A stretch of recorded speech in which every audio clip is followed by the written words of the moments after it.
감사합니다. 사랑합니다. 은혜 받으십시다.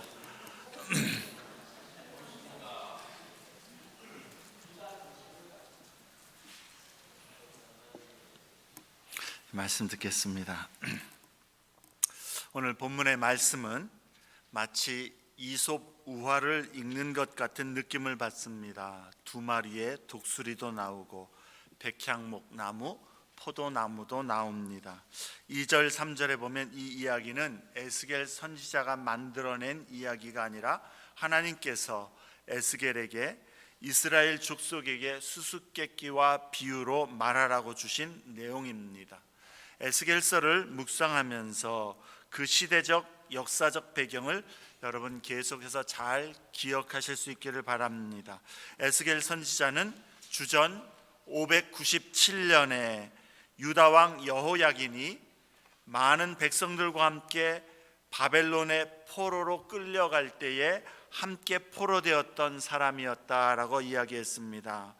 포로로 잡혀온 지 5년에 여호와의 말씀이 에스겔에게 임하였고, 그래서 에스겔은 바벨론 땅에서 선지자로 부름을 받았습니다. 에스겔의 초창기 사역은 바벨론의 포로로 잡혀온 이스라엘 백성들에게 예루살렘이 하나님의 심판을 받아서 곧 멸망할 것이라는 그 메시지가 중심 내용이었습니다. 그래서 에스겔서 전체의 내용을 간단히 구분한다면 1장부터 32장의 메시지의 배경은 에스겔과 이스라엘 백성이 바벨론에서 예루살렘이 멸망했다라는 그 소식을 듣기 전에 그 메시지라는 사실을 기억할 수 있기를 바랍니다. 에스겔의 심판의 메시지대로 예루살렘은 주전 586년에 바벨론에 의해서 무너지고 유다는 패망합니다. 그래서 그 패망의 소식을 듣고 난 이후 33장부터 48장은 심판을 받고 황폐해진 예루살렘과 이스라엘 땅에 대해서 하나님께서 은혜와 능력으로 새롭게 하실 소망과 회복의 메시지를 증언해 주는 내용입니다. 하나님의 목적은 하나님을 배반하고 불순종한 하나님의 백성 이스라엘에게 징벌을 내리고 진노를 쏟아부어서 심판하는 것이 최종 목적이 아니기 때문에 그렇습니다. 하나님의 목적은 그들을 새롭게 하시고 구원하셔서 하나님의 백성에게 주셨던 그 언약과 축복을 마침내 얻게 하시기 위함이기 때문에 그렇습니다. 그래서 우리가 하나님의 진노와 징계를 받고 절망과 황폐해진 모습이 된다 할지라도 우리가 회개하고 하나님께 돌이키며 주님만을 섬기기로 작정하여 주께로 돌아오면 주님은 소망과 회복의 은혜를 우리에게 베풀어 주시는 자비와 긍휼의 하나님이심을 우리는 늘 기억해야 하겠습니다. 주님께로 그 마음과 삶을 돌이켜서 주님 앞에 믿음으로 나아가는 인생은 그 모습이 지금 어떠하든지 언제나 소망이 있다라는 것입니다. 주님의 크신 사랑과 은혜는 언제나 우리의 소망이 되십니다. 오늘 본문은 17장은 네 부분으로 나누어서 분석할 수 있습니다. 1절부터 10절은 수수께끼와 비유의 내용을 우리에게 말해주고 있습니다. 그리고 11절부터 18절 말씀은 이 비유에 대한 해석으로 비유에 드러난 내용이 실제적으로 무엇을 그리고 누구를 의미하는가를 설명해 줍니다. 세 번째 부분 19절부터 21절에서는 이 비유를 통해서 수수께끼처럼 진짜로 그 내면에 깨닫게 하시고자 하시는 감추어진 교훈이 무엇인가, 정말 우리에게 주고자 하는 교훈이 무엇인가를 말씀해 주고 있습니다. 그리고 마지막 22절부터 24절은 여호와 하나님께서 장차 행하실 일에 대해서 주시는 말씀입니다. 오늘 본문에 이 수수께끼와 비유를 우리가 이해하려면 먼저 유다 말기의 역사적인 상황을 간단하게라도 이해할 필요가 있습니다. 유다 말기에 유다의 왕들과 백성의 고관들은 주변 강대국 애굽과 바벨론 사이에서 정치 외교적인 줄타기를 열심히 하던 시기였습니다. 서쪽의 강대국 애굽은 동쪽에서 점점 서쪽으로 전진해오는 바벨론 느부갓네살 왕을 맞아서 그 바벨론과의 전투를 벌였고, 마침내 주전 605년 갈그미스 전투에서 애굽이 바벨론에 패배함으로 이제 애굽은 팔레스틴 지역에서의 패권을 바벨론에게 내어주게 되었습니다. 그 후에 유다 나라도 이제 바벨론의 종속국이 되어서 그때부터 조공을 바치면서 바벨론을 섬겨야 했던 것이죠. 유다 왕들은 그때에도 조금만 기회가 생기고 어떤 그 변화가 엿보이면 애굽의 도움과 원조를 의지해서 바벨론을 배반하여 그 소나기에서 벗어나고자 시도하곤 했었습니다. 그럴 때면 바벨론 왕 느부갓네살은 유다의 군대를 보내어서 그들의 배반을 응징했습니다. 바벨론의 군대가 유다에 쳐들어와서 유다를 유린할 때에 철석같이 유다 왕이 믿었던 애굽은 말로는 원조와 도움을 약속했었지만 전혀 유다를 돕지 못하고 자기네 국경 밖으로도 나오지 못하는 그러한 실정이었습니다. 주전 597년에 느부갓네살은 유다의 배반의 대가로 유다의 두 번째 마지막 왕 여호야긴을 포로로 잡아가고 대신에 그의 숙부인 마지막 왕 시드기야를 유다의 왕으로 세워서 바벨론을 종주국으로 섬기겠다라는 약속을 단단히 받고 자기네 나라로 돌아갑니다. 그러나 시드기야도 얼마 시간이 지나고 난 다음에 기회를 엿보다가 또다시 애굽을 등에 업고서 바벨론을 배반하고 마침내 느부갓네살 왕은 주전 586년에 예루살렘을 공격하여 파괴하고 유다를 멸망시킨 것입니다. 1절부터 10절의 비유에서 말씀하는 두 마리의 큰 독수리와 백향목 그리고 포도나무는 바로 이 두 강대국 바벨론과 애굽 그리고 유다의 두 마지막 왕들을 의미하는 것입니다. 첫 번째 독수리는 바벨론을 의미하고 두 번째 독수리는 애굽을 의미합니다. 백향목 높은 가지는 여호야긴 왕을 의미하고 옥토에 심은 포도나무는 시드기야 왕을 의미합니다. 비유를 설명하자면 3절에 색깔이 화려하고 날개가 크고 깃이 길고 털이 숱한 큰 독수리가 레바논에 이르러서 백향목 높은 가지를 꺾어서 장사하는 땅, 그러니까 매매한 비즈니스하는 땅, 곧 바벨론에 이르러 거기에 두었다라고 말합니다. 느부갓네살 왕이 유다의 여호야긴을 폐위시키고 바벨론으로 포로로 잡아간 그 사건을 비유적으로 이야기해주고 있는 것입니다. 5절에 이 큰 독수리는 한 연한 가지를 꺾어서 그것을 큰 물가에 있는 옥토에 심고 그것을 잘 돌보아서 포도나무가 자라게 합니다.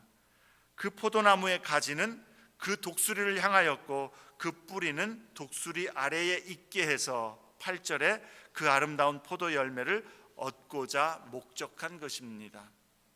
느부갓네살이 시드기야를 유다의 왕으로 세워서 유다를 그 통치 아래에 두고 안정을 누리도록 한 사건을 의미하고 있는 것이죠.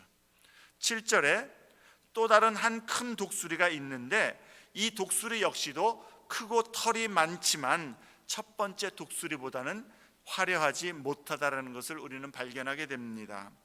첫 번째 독수리는 이 포도나무를 위해서 모든 것을 다 해주었지만 이 두 번째 독수리는 포도나무를 위해서 한 것이 아무것도 없습니다. 그런데도 이 배은망덕한 포도나무는 7절 하반절에 이 두 번째 독수리에게 물을 받으려고 그를 향하여 뿌리를 뻗치고 가지를 퍼뜨렸다라고 그렇게 말씀합니다. 두 번째 독수리에게 충성을 드리기로 했다라는 것입니다. 시드기야가 바벨론을 배반하고 애굽을 의지한 그 상황을 묘사해 주고 있는 것이죠. 이러한 상황 속에서 이제 9절에 이 포도나무의 운명이 어떠하겠느냐 묻습니다. 열매를 맺고자 하는 목적을 상실한 이 포도나무에 대한 첫 번째 독수리의 그 반응은 이 포도나무에게 와서 그 나무를 뽑아내고 열매를 떨어뜨리고 그 앞 잎사귀를 마르게 할 것은 자명한 일이라는 것이죠. 그 힘센 독수리에게 이러한 일들은 어려운 일이 아니라는 겁니다. 그때에 두 번째 독수리는 아무것도 하지 않을 것입니다. 10절에 볼지어다 그것이 심어졌으나 번성하겠느냐? 동풍에 부딪힐 때에 마르고 그 자라던 두둑에서 마르게 될 것이라 설명합니다. 이 포도나무의 행동은 어리석은 행동이었고 스스로를 파탄에 이르게 하는 행동이었다라는 겁니다. 그 언약을 배반했기 때문에 파탄에 이르렀다라는 것이죠. 그리고 이것이 바로 유다의 시드기야 왕이 아무 도움도 되지 못하는 애굽을 등에 업고 바벨론을 배반하여 느부갓네살과의 언약을 깨뜨린 결과로 얻게 될 것이라는 것을 예언해 주는 말씀인 것입니다. 12절에 하나님께서는 에스겔을 통해서 너는 반역하는 족속에게 묻기를, 반역하는 족속이다 이야기합니다. 너희가 이 비유를 깨닫지 못하겠느냐 질문합니다. 15절에 유다 왕 시드기야가 사절들을 애굽에 보내어서 말과 군대를 구함으로 바벨론 왕을 배반하였으니 형통하겠느냐? 이런 일을 행한 자가 피하겠느냐? 언약을 배반하고야 피하겠느냐 말씀합니다. 당연히 피하지 못한다라는 것이죠. 멸망을 당한다라는 것이죠. 시드기야의 이러한 행동은 스스로를 파탄에 빠뜨리는 어리석은 일이라는 것이 자명하다라는 것입니다. 16절에 하나님은 장차 시드기야가 바벨론에 잡혀가서 바벨론 왕과 함께 있다가 그곳에서 죽임을 당할 것도 말씀합니다. 또한 예루살렘이 바벨론에 의해서 포위당하고 망하게 될 때에 애굽의 바로는 그 군대가 시드기야를 도와주지도 못할 것이다 라고 그렇게 말씀합니다. 18절에 이 모든 파탄과 패망은 바벨론과의 맹세를 업신여기고 그와 맺은 언약을 배반하였기 때문이다 그렇게 말씀합니다. 그러나 하나님께서 이 비유를 통해서 깨닫게 하고자 하는 것은 단지 시드기야가 국가 간에 바벨론 왕과의 그 언약을 배반한 것이 어리석은 일이었다. 그래서 바벨론과 강제로 맺었던 그 서약을 깨뜨렸기 때문에 그 계약을 맺을 때 여호와의 이름으로 서명했는데 그것을 지키지 않았기 때문에 그 언약을 배반한 것이 파멸을 가져오는 행위라고 말하는 것, 그것을 가르치고자 하는 것이 아니라는 것입니다. 물론 그것을 빗대어서 지금 설명하고 있지만 하나님께서 정말로 말씀하시고자 하는 내용은 그게 아니라는 겁니다. 시드기야가 강대국 바벨론과의 언약을 배반하고 애굽을 선택한 것이 바벨론의 진노를 사는 것이 분명하고 스스로를 멸망으로 이끄는 어리석은 일이 자명하다면, 그렇다면 이제 영적으로 이스라엘이 모든 만물의 창조주요 이스라엘을 하나의 민족으로 만들어서 지금까지 자기 백성으로 삼아 돌보아 주시고 이끌어 주신 그 여호와 하나님과의 언약을 배반하고 하나님께 불순종하고 하나님을 버린 그 행위는 얼마나 더더욱 하나님의 진노를 사기에 분명하고 얼마나 더더욱 자멸을 가져오기에 합당한 어리석은 일이 안 되겠느냐라는 그 말입니다. 진짜 하나님께서 이 비유를 통해서 이스라엘 백성에게 가르치고자 하는 것은 너희가 나의 언약을 배반한 것이 얼마나 큰 잘못이고 심판을 받기에 마땅한 것인가를 깨달으라는 것이죠. 19절에 그러므로 주 여호와의 말씀이니라 내가 나의 삶을 두고 맹세하노니 그가 내 맹세를 업신여기고 하나님의 맹세를 업신여기고 내 언약을 배반하였은즉 내가 그 죄를 그 머리에 돌리되 그 위에 내 그물을 치며 내 올무에 걸리게 하여 끌고 바벨론으로 가서 나를 반역한 그 반역을 거기에서 심판하겠다 말씀하는 것이죠. 예루살렘이 심판받는 이유가 하나님과의 언약을 배반하고 파기했기 때문이라는 겁니다. 이스라엘에 임박한 예루살렘의 패망과 심판은 시드기야가 현실 정책을 실패했기 때문에 그 외교적 그 정책에서 실패한 결과로 그렇게 가혹한 일들을 당하는 것이 아니라는 것이죠. 근본적으로 그 패역한 백성에게 임하는 하나님의 공의롭고 당연한 심판 때문에 너희가 지금 패망을 당한다는 것을 깨달으라는 겁니다.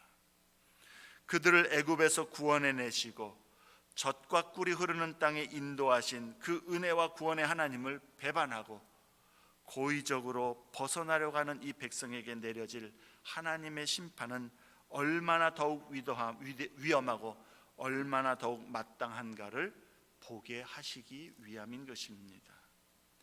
강대국 바벨론과의 언약을 배반한 결과가 이처럼 처절한 멸망과 고통의 징벌이라면 하늘과 땅을 지으신 주 여호와 하나님의 택하심을 받고도 그 은혜로 돌보심과 인도하심을 받은 언약 백성이 하나님을 배반하는 일은 얼마나 더더욱 스스로 자멸하는 멸망을 택하는 어리석은 일인가를 알아야 한다는 것입니다.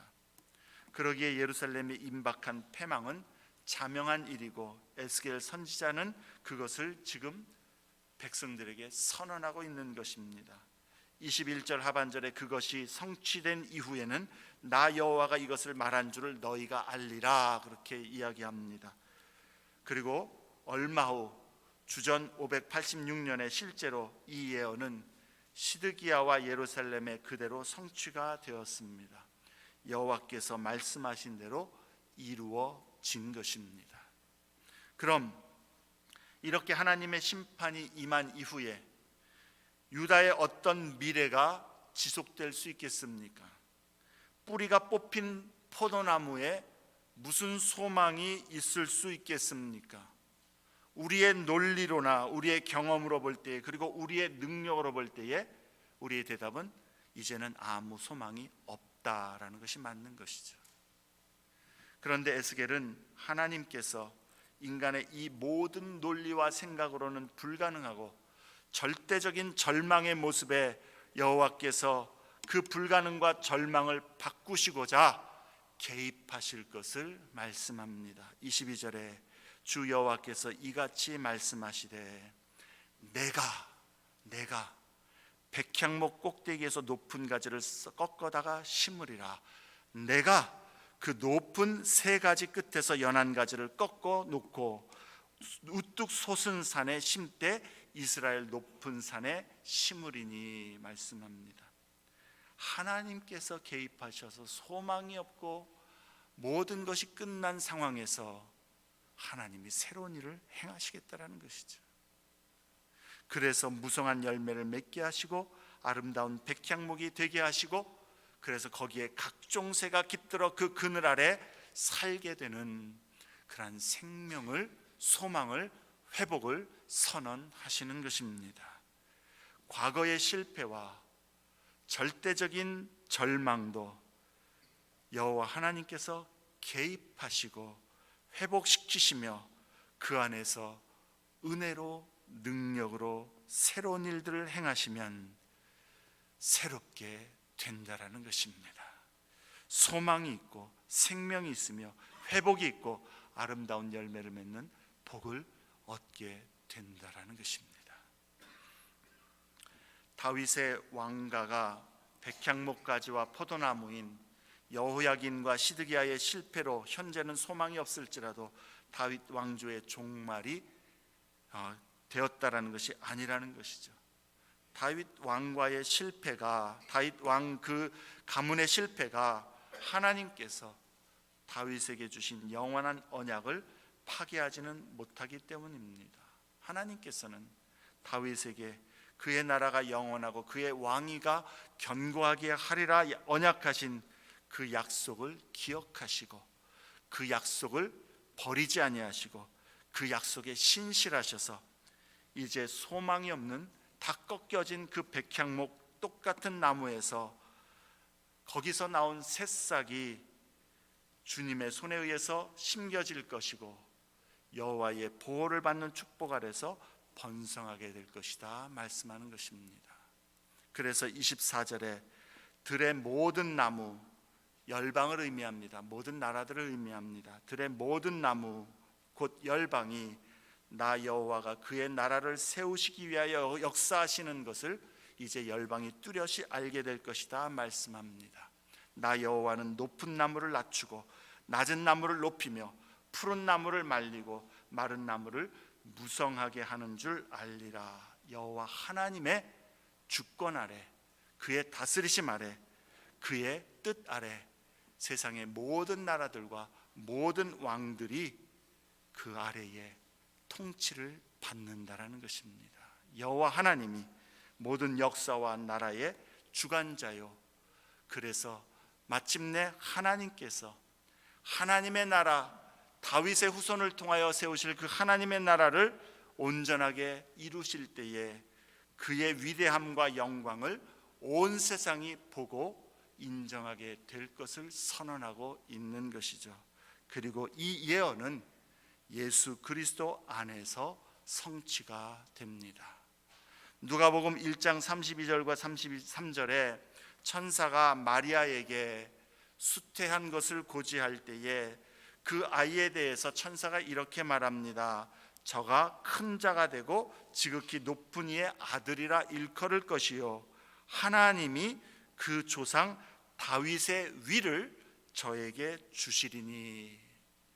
또 누가복음 1장 52절에 마리아는 그 수태고지를 받고 난 이후에 찬양 가운데에 이렇게 선언합니다. 주께서 여호와께서 권세 있는 자를 그 위에서 내리치셨으며 비천한 자를 높이셨도다 이렇게 말씀합니다. 에스겔 선지자가 오늘 본문 22절부터 24절에서 선포한 그 일, 높은 나무는 낮추고 낮은 나무는 높이며 무성한 잎이 있는 나무는 마르게 하고 마른 나무는 무성하게 하겠다 하신 그 일이 예수 그리스도 안에서 그리고 예수 그리스도를 통하여 성취가 되었다라는 것을 성경은 증언하고 있는 것이죠.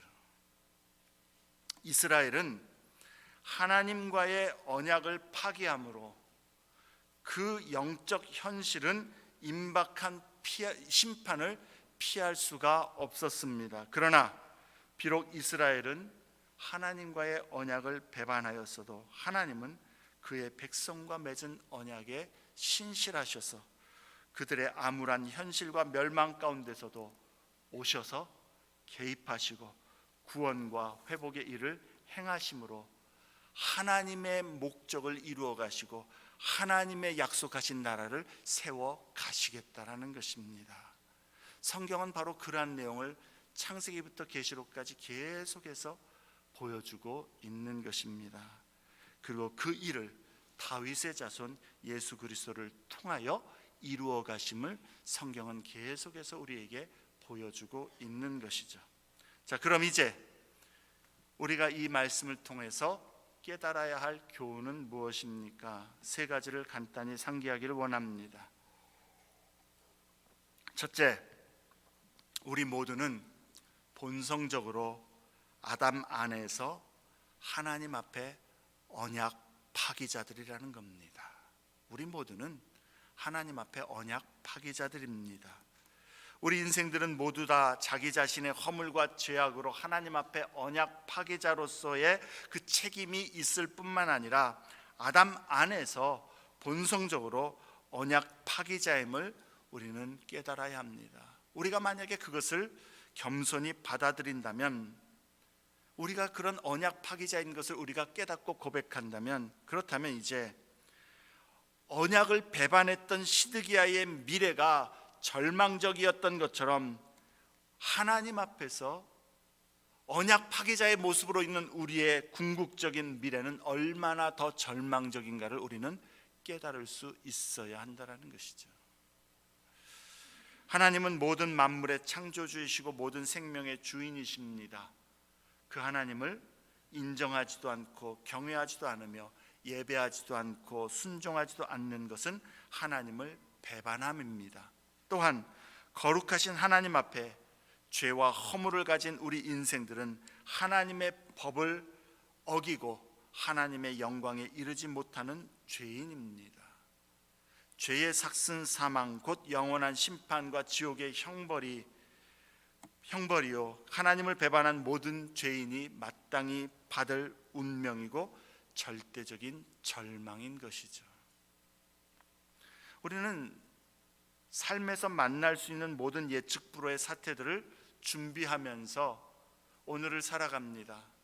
물론 오늘의 일들을 우리가 감당하면서 살아가지만 또 우리 앞에 어떤 일이 있을 것을 대비해서 준비하기도 하고 있는 것이죠.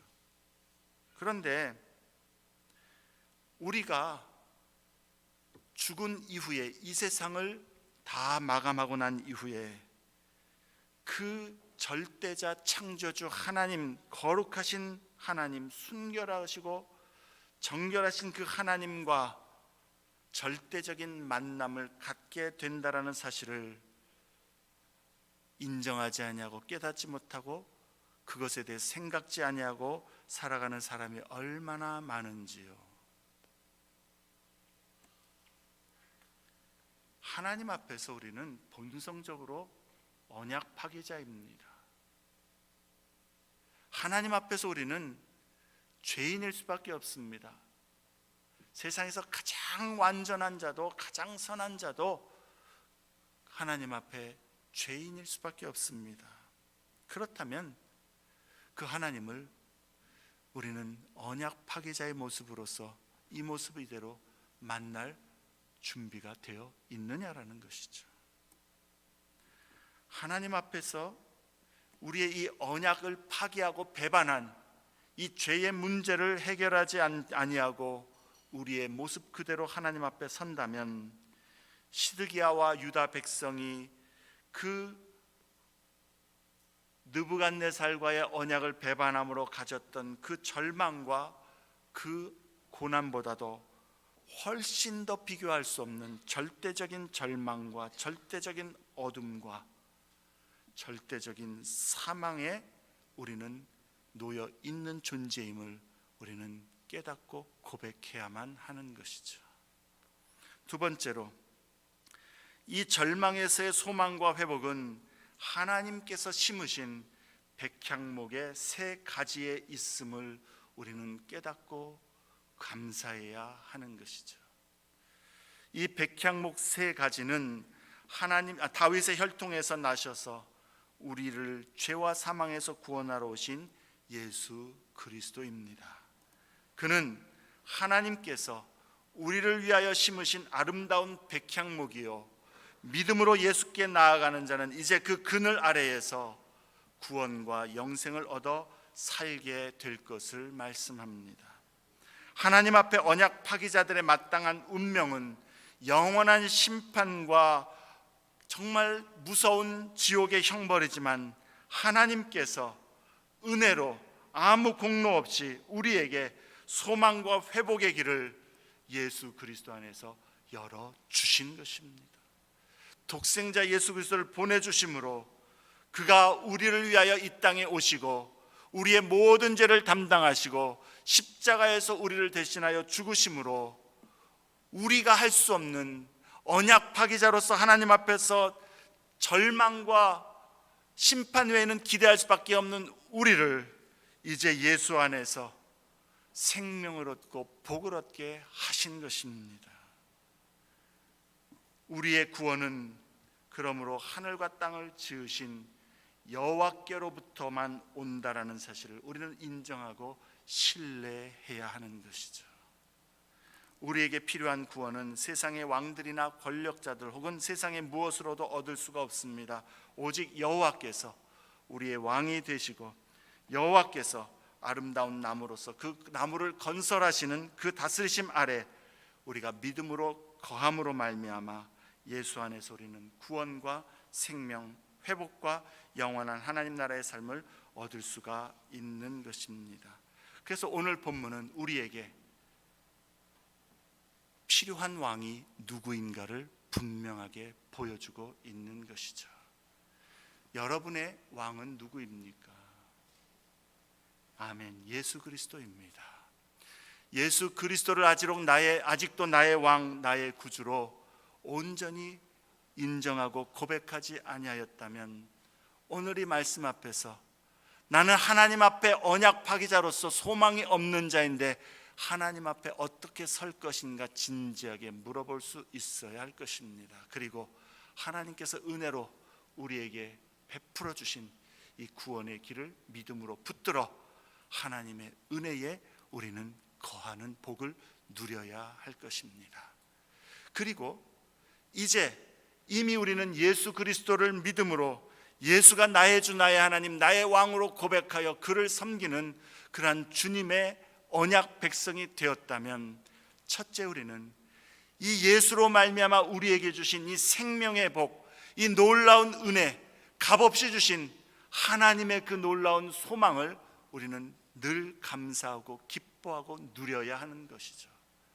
내 모습 이대로 예수로 말미암아 하나님이 나를 하나님의 자녀 삼아 주셨고 하나님의 나라를 복으로 주셨음을 우리는 늘 감사하고 그 은혜에 반응해야 되는 것이죠. 두 번째로, 이제 그렇게 예수가 나의 왕이고 그 예수의 보혈로 새 언약을 맺어 우리가 믿음으로 구원을 얻게 하셨음을 우리가 확실히 믿는다면, 그렇다면 이제 예수 그리스도를 왕으로 모신 주의 백성 성도로서 우리는 주님께 헌신과 충성을 드리는 것이 마땅한 것이죠. 이것이 중요한 줄로 압니다. 시드기야가 그리고 유다 백성이 하나님과의 언약에도 불구하고 계속해서 그들의 안전과 피난처를 세상 왕들에서 찾고 세상 다른 어떤 것들에서 찾았던 것을 하나님께서 배반이라 말씀하시고 언약에 신실하지 않은 파기자로 말씀하셨던 것처럼 오늘날도 예수를 나의 주 나의 하나님 나의 왕으로 고백하고 예수를 믿는 성도들이라면 이제 우리의 삶에 우리가 전적으로 헌신과 충성을 드려야 할 대상이 누구인가가 자명하지 않습니까? 우리는 그렇게 예수 그리스도를 나의 왕을 그러한 헌신과 충성으로 섬기고 사랑하고 의지하고 그를 따르기를 힘쓰느냐 하는 것입니다. 혹시 시드기야처럼 유다의 백성들처럼 하나님의 그 은혜가 있고 하나님의 놀라운 복이 있고 우리의 유일한 피난처가 되시고 안전이 되시는 그러한 하나님의 약속과 복이 있음에도 불구하고 이 세상을 살아가면서 계속해서 우리의 눈을 다른 데로 돌리고 우리의 마음을 다른 곳에 쏟아붓고 우리의 헌신과 삶의 우선권을 다른 곳에 분산해서 놓고 있다면 우리가 하나님 앞에서 얻을 분복은 무엇이겠습니까? 이 세상에 주 예수 이외에 궁극적으로 우리의 필요를 채울 수 있는 왕은 아무것도 없다라는 사실을 우리는 늘 인정해야 할 줄로 압니다. 오직 예수 그리스도만이 우리의 삶의 만족과 참된 안전 그리고 복을 주시고 그리하여서 삶의 폭풍에 맞설 수 있는 피난처를 제공해 주시는 우리의 왕이심을 우리는 날마다 인정하고 그 왕 되신 주님께 우리를 구원하신 그 주님께 오늘도 헌신과 충성을 드려 신실하게 그 주님을 따르는 그러한 믿음의 모습이 되어야 마땅한 것이죠. 우리 그러한 믿음의 사람, 그러한 그리스도인이 되기를 힘써야 할 줄로 압니다. 마지막으로 우리의 왕이 되시고 피난처가 되시는 예수님은 또한 우리의 도움의 손길을 뻗치고 다른 것들을 향해서 우리가 달려가서 그것을 붙드는 것이 아니라, 물론 우린 다른 것들의 도움도 받아야 되겠지만 원칙적으로 근본적으로 우선적으로 그리고 우리의 모든 그 신뢰를 우리 주 예수 그리스도께 놓고 그 주님을 의지하며 인내 가운데에 주님 안에 거하기를 힘써야 하는 것이죠. 여러분, 주께서 우리의 삶의 문제와 고난 속에서 기도하고 주님을 바라보는데 주님이 응답하시지 않는 것 같고 침묵하시는 것 같고 아무 일도 안 하시는 것 같고, 그래서 나의 삶은 점점 더 이 고난과 이 어두움과 이 괴로움 속에서 더 구렁텅이로 빠지는 것 같고 이제는 모든 것이 끝나는 것 같을 때에도 우리 주 여호와 하나님은 신실하신 분이시요, 자기 피로 사신 그 백성을 그 언약대로 붙들고 인도하시는 분이시요, 무엇보다도 모든 것이 우리의 논리적으로 우리의 이성적으로 다 끝난 것 같은 그 상황일지라도, 인간의 능력으로는 모든 것이 다 끝나고 절망이요 불가능한 상황이라 할지라도 주님은 거기서도 주를 의지하고 주를 바라고 주님 앞에 헌신과 충성을 드리는 자를 위하여서 놀라운 새로운 일들을 행하실 수 있는 회복과 소망의 주님이심을 우리는 믿고 끝까지 붙들 수 있어야 되겠습니다. 주님은 사막에 강을 내시고 광야의 길을 내시는 전능하신 하나님이시기 때문에 그렇습니다. 그래서 여러분, 우리가 주님의 인도하심에 우리 자신을 맡기고 우리의 모습과 환경과 형편이었다든지 주님 앞에 끝까지 주님 의지하여 좌로나 우로나 치우치지 아니하고 애굽을 향하여 바벨론을 향하여 우리의 눈을 돌리지 아니하고 하나님 앞에 우리의 삶을 맡겨 주의 뜻대로 이루어지이다 주님의 다스리심에 우리를 맡겨 나갈 때에 우리 신실하신 하나님은 반드시 그 믿음에 상을 주시는 분이시요, 그 삶에 반드시 주의 선하신 일을 이루시는 소망과 회복의 하나님이 되신 줄로 믿습니다. 우리 그 하나님, 그 주님, 우리의 왕 예수님을 오늘도 온전히 의지하면서 우리의 삶의 모든 모습 가운데에 오직 주 예수 그리스도, 그를 바라보고 그를 의지하며 그에 충성하며 주님을 신실하게 쫓아가는 그런 믿음의 성도들 다 되시기를 주의 이름으로 축원합니다. 우리 함께 말씀을 생각하시면서 한번 같이 기도하길 원합니다. 여러분의 삶에 진정한 왕은 누구입니까? 혹시 우리는 아직 예수 그리스도를 나의 주, 나의 왕으로 그렇게 고백하지 않았다면 우리가 우리의 삶의 장래를 준비하는 다른 그 모든 것보다도 제일 먼저 하나님이 부르실 때에 그 앞에 나아가 심판자 하나님을 만나야 될 그 두렵고도 무서운 만남이 있음을 기억하고 오늘 이 시간 하나님께서 우리에게 구원과 회복의 그 길을 열어주신 예수 그리스도께 회개와 믿음으로 반응하고 주님을 바라볼 수 있기를 바랍니다. 그리고 내가 예수를 그렇게 믿는 하나님의 백성이 되었다면 나는 그 주님께 정말 그 언약의 신실한 주의 백성으로서 하나님 앞에 충성과 헌신과 사랑과 섬김을 드리는 그러한 하나님의 백성으로 살아가기를 힘쓰고 있는지 우리 자신을 돌아보면서 그 주님 앞에서 주님, 내가 그 주님을 나의 왕으로 고백하며 평생에 어떠한 모습 가운데서도 주께만 소망을 두며 주님을 쫓아가겠습니다. 도와주시옵소서. 우리 그렇게 고백할 수 있기를 바랍니다. 특별히 고난 중에 있습니까? 어둠 가운데 있습니까? 참 끝이 안 보이고 개선의 여지가 안 보이는 절망 가운데 있습니까? 지금 아무것도 안 보인다 할지라도 주님이 함께 하심을 믿고 오늘도 주님 하루를 버틸 수 있게 도와주시고 감당할 수 있는 힘을 주시어서 마침내 주의 은혜로 소망과 회복을 보게 하여 주옵소서. 우리 그렇게 우리 자신을 주님 앞에 맡길 수 있기를 바랍니다. 우리 한번 같이 기도하겠습니다.